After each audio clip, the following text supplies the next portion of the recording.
Hello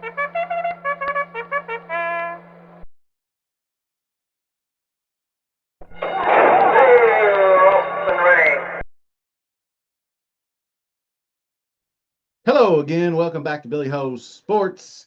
The Keeneland Spring Meet is such a special time of the year.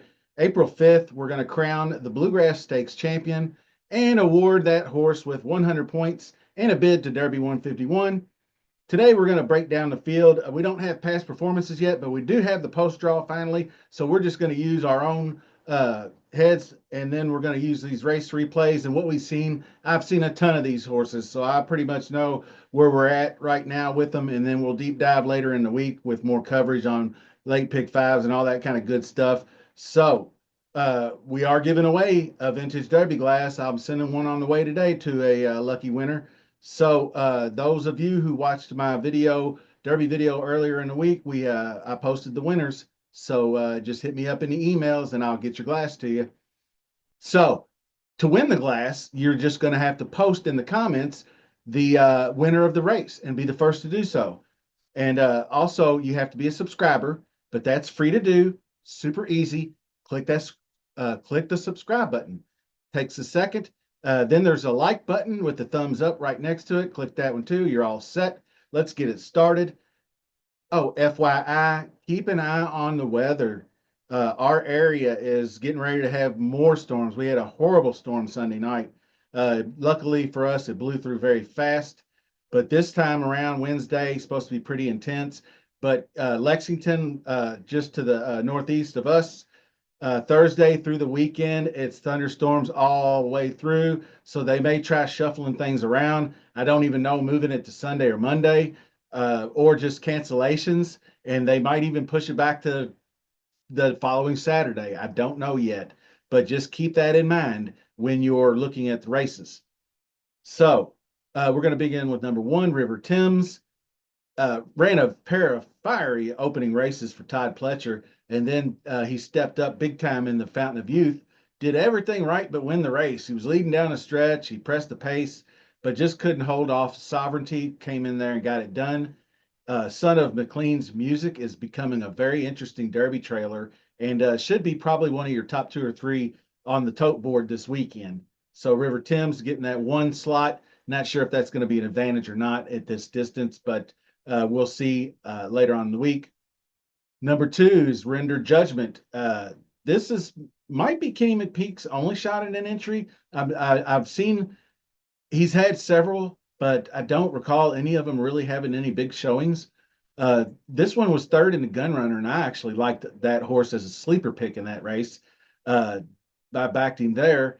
Then the Risen Star, he was really just never in the race, but he bounced back big time in the Virginia Derby, performed admirably in a race where we saw American Promise take over the race midway through. It was a 9 furlong, one-turn race, and Render Judgment was right there with him. And he actually outlasted the leader Getaway Car as Getaway Car just kind of weakened down the stretch there. And actually, looking back at that race, Getaway Car still fought pretty admirably down the stretch, even though he was just completely exhausted. So that's something that I could take away from that one as well. But Render Judgment could be one that could fill out a very nice exacta / trifecta. So number three is going to be Burnham Square. His potential became evident his third race out when he blew him out. They added blinkers and he rolled by 9 lengths, going 8.5 furlongs. So then he makes his big splashy debut in the Holy Bull 2025 3-year-old debut. He outkicks Tapan Street and take a ride on Tapan Street to Louisville. There's no Tapan Street in Louisville, by the way. Anyway, but Tapan Street won the Florida Derby very impressively. So if he was able to out-duel that horse, then, maturity-wise, they're both growing exponentially at this time of their year in their lifespans, so to speak. So, but he wasn't up to the task in the Fountain of Youth. He just mildly gained, only past one horse. So I'm willing to forgive that if it was just a bad day at the office. We'll see what he's got. This is a perfect bounce back spot for him. So we'll go on to number 4, Owen Almighty. The 25 debut was at Tampa in the Pascal Stakes. He actually was the pace setter in that one, ran a winning race, but was DQ'd over kind of some suspect uh, steward's inquiry. But anyway, he came back in the Sam F. Davis, and he went head to head with John Hancock down the stretch, who's a very good horse, and just came up second there. Then, of course, the Tampa Bay Derby, he got out to a very easy lead and set some very, very soft fractions. But I'll tell you what, Chancellor McPatrick was right on his heels when they made the turn for home on the inside rail, and he left him in the dust down the stretch. So he had gas in the tank, and he used that accelerator in that race.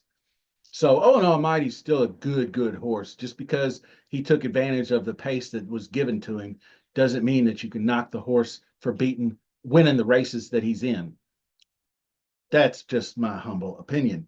Now, I've got Humble's opinions here as well. Number 5 is East Avenue. So he's back to where all the hype began last fall. Anyway, he was looking like a super top contender. He won that Breeders' Futurity going away, and just the BC Juvenile, he just had a terrible start.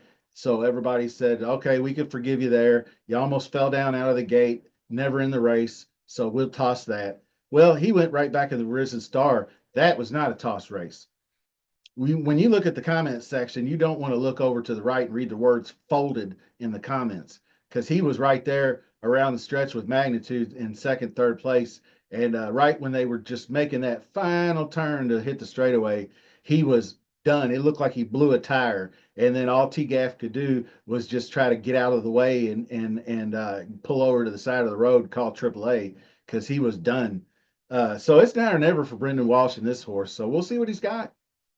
Now, number 6, Chancellor McPatrick was looking like Sierra Leone 2.0 for trainer Chad Brown last fall.